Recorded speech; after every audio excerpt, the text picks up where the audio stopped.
Buenos días a todos. Hoy la unión es nuestra necesidad, es nuestro destino. La unión será un milagro, pero un milagro en la historia. Quise empezar mi intervención con un testimonio ortodoxo que corresponda a la determinación de la iniciativa expresada en el Concilio Vaticano II en el documento Unitatis Redintegratio.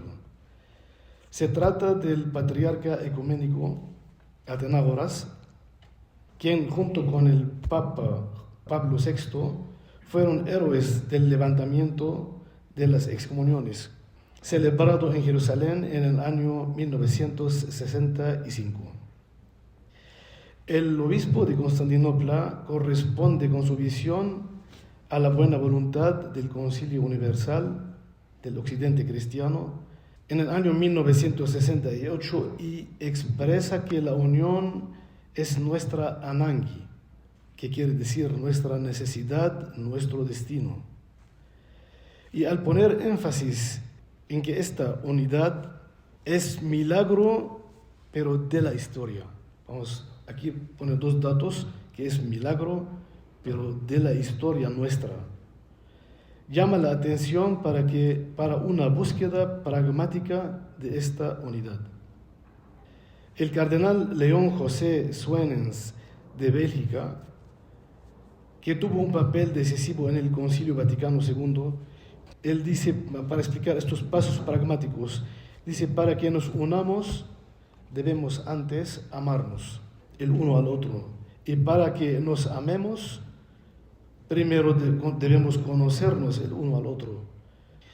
Quizás hoy en día sentimos exageradas las palabras del cardenal, pero lo entendemos mejor si recordamos que la última reunión de las dos iglesias, de la Iglesia Ortodoxa y la Iglesia Católica Romana, antes del encuentro del Papa Pablo VI y el patriarca Athenagoras, fue desde hacía más de 500 años, en el Concilio de Ferrara, Florencia.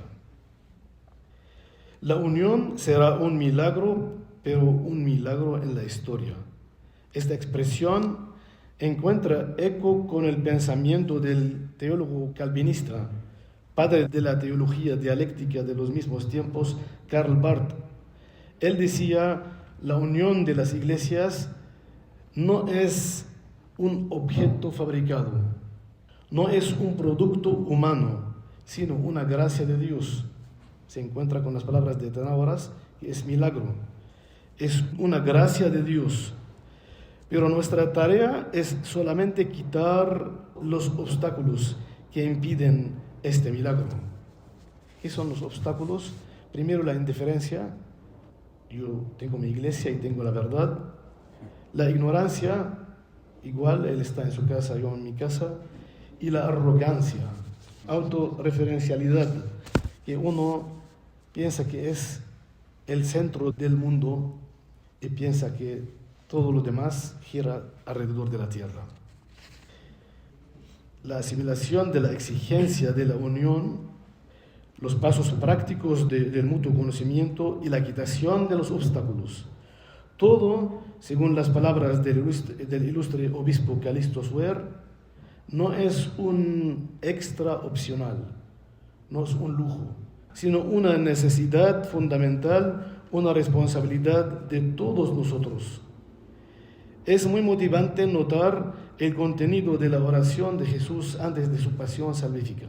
Vamos, en este momento tan crucial de la vida de Cristo, antes de su pasión, la única oración no fue enseñar Padre Nuestro, no fue nada, sino dice que sean uno como tú, oh Padre, estás en mí y yo en ti. Desde luego el comunismo había empezado, como dijo el Padre Mario, y los diálogos con las iglesias protestantes, anglicanos, hubo muchos intercambios de opiniones y de encuentros por primera vez con la iglesia anglicana, por ejemplo, a principios del siglo XX. Sin embargo, a partir del Segundo Concilio Vaticano, se lanzaron las pláticas bilaterales entre la Iglesia Católica Romana y las iglesias ortodoxas. Y esto fue, lo voy a mencionar, en 3 niveles. a nivel universal y a nivel local para mi patriarcado en Medio Oriente y a nivel de México, también aquí en la presencia de la Iglesia Ortodoxa aquí en México.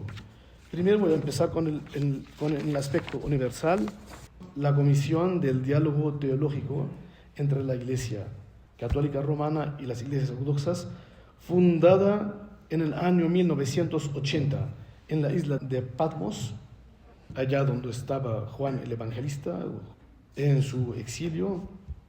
Allá partió esta comisión y empezó de una manera muy pragmática, bonita. Esto es lo que enfatiza el Papa Juan Pablo II en su encíclica del 1994, a hablar de las cosas o a partir de las cosas comunes. El concepto de la Eucaristía y su relación con la formación de la iglesia local, etcétera, de puntos que son de uso común, como bagaje común de ambas iglesias. Después se debía llegar a puntos cruciales de diferencia, y así que empezó a tocar el tema de la primacía papal hasta que empezó el siglo XXI. Y se celebraron 4 reuniones de mucha importancia durante 5 años. El primero fue en Belgrado en 2006, la primera reunión. La segunda reunión en Ravenna, 2007. La tercera en Pafos, Chipre, 2009. Y la cuarta en Viena, en 2010. Fueron reuniones de mucha importancia para darles una referencia de la importancia de este tema, que es el tema de la primacía papal. En el concilio de Ferrara, en el 1434, se hizo una reunión larga, un concilio largo. Se estudió el tema de la procedencia del Espíritu Santo, el filioque, durante 10 meses. Esto tomó mucho tiempo. Hablaron 10 días del tema de la primacía papal y cada quien quería regresar a su casa. En cambio, durante tanto tiempo y a partir del Concilio Vaticano II, con los diálogos, se vio que se puede llegar a un entendimiento más fácil sobre la procedencia, sobre el filioque, pues entenderlo, explicarlo, las razones históricas, etc. Y en cambio, se está dando más tiempo en las reuniones al tema de la primacía papal. Estos 4 encuentros tuvieron mucha importancia. Primero quiero decir que muchas veces pensamos que en el diálogo, a nivel la gente, pues, piensan que van, toman cafecito, los padres allá, se platican un ratito. A nivel popular muchas veces no hay mucha valoración de estas reuniones. Es una labor titánica en el que está presentada toda la Iglesia Católica y toda la Iglesia Ortodoxa. Había representantes de la Iglesia Ortodoxa de 30 personas. De cada iglesia autocéfala o patriarcado había 2 representantes. Y esos 2 representantes, antes de cualquier decisión, debían regresar con su sínodo. Entonces, la cosa es complicada y no es una cosa tan sencilla. Sin embargo, ha habido avances lentos, pero de mucha importancia. Y dice allá el cardenal Walter Kasper, el presidente emérito actualmente del Pontificio Consejo para la Promoción de la Unidad de los Cristianos. Él dice: para los cristianos no católicos, el tema del Papa es el mayor obstáculo en el camino de la unidad. No quiere decir que no hay una unanimidad en la Iglesia Ortodoxa también de la primacía del Papa, sino el problema es en entender los pasos pragmáticos para realizar o para actuar en esta primacía. Así que en Ravenna afirmó lo siguiente, que la realidad de la primacía a nivel universal es aceptada de ambos, este y oeste.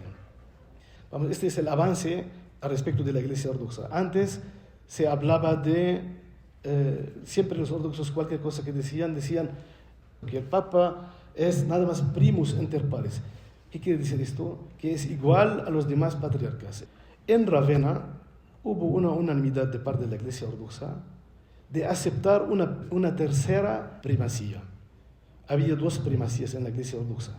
La primera primacía es el obispo en su arquidiócesis, que es algo que se remonta a San Ignacio de Antioquía, en el primer siglo. La primacía del obispo en su arquidiócesis. La segunda primacía, del cual habla el canon apostólico número 34, es la primacía del metropolita o del patriarca, del arzobispo primado en la zona de su arquidiócesis. Dice el canon apostólico: los obispos de toda nacionalidad deben conocer al primero de entre ellos, reconociéndolo como cabeza, y no hacer nada que supere el poder de aquel sin su aprobación. Debe hacer cada uno lo concerniente a su diócesis y los lugares que a ella pertenecen. Pero tampoco el primer obispo debe hacer nada sin la ponderación de todos los obispos, ya que de esta manera habrá unidad de pensamiento y se glorificará a Dios el Señor en el Espíritu Santo, Padre, Hijo y Espíritu Santo. Esta regla tiene que ver con el arzobispo local o el patriarca, lo que es el patriarca para nosotros. Sin embargo, en Ravenna hubo unanimidad de confesar que esta regla también tuvo en el primer milenio un efecto a nivel universal, que el Papa tuvo esta primacía activa, pero esta primacía activa tiene esta dualidad. Todos regresan con el Papa, pero el Papa regresa con todos. Y eso, el Papa regresa con todo, ese es el punto de diferencia actualmente, y eso es lo que ha detenido actualmente el diálogo en este punto, porque contradice de cierta manera el Concilio Vaticano I. En ese sentido, pensamos que debe haber una valentía de parte de las dos partes para avanzar más. Entonces, ese fue el nivel a nivel universal, en el diálogo bilateral de las iglesias. A nivel de Medio Oriente, allá hay mucha necesidad de diálogo entre todos los cristianos, hay muchas confesiones. Por ejemplo, Líbano es un país tan pequeño que tiene 18 confesiones cristianas, pues. Entonces esto hace que de mucha importancia el diálogo, el encuentro. El patriarca Ignacio IV, que es uno de los fundadores de la institución del concilio de las iglesias de Medio Oriente, dice que los objetivos de esta institución son tres: enfatizar nuestra preocupación común respecto de la presencia cristiana en esta zona del mundo conflictiva, encontrar solución al problema del proselitismo arrogante, sobre todo de parte de algunas sectas fanáticas que son extranjeras generalmente, que amenazaba la solidaridad de las iglesias apostólicas en la zona. Y el tercer punto es crear oportunidad para el encuentro, para dar un testimonio común de Cristo resucitado y del Evangelio. En México, la iglesia llegó aquí en México con la inmigración. Sin embargo, hay un punto que enfatizamos mucho en nuestros encuentros, que nuestra iglesia no es diáspora. La iglesia ortodoxa, sobre todo en nuestros tiempos, que si llegó con una tercera generación antigua, actualmente es una iglesia local, es una iglesia que vive aquí. No somos una iglesia de diáspora. Nuestra relación entre la iglesia ortodoxa y la iglesia católica es de mucho respeto.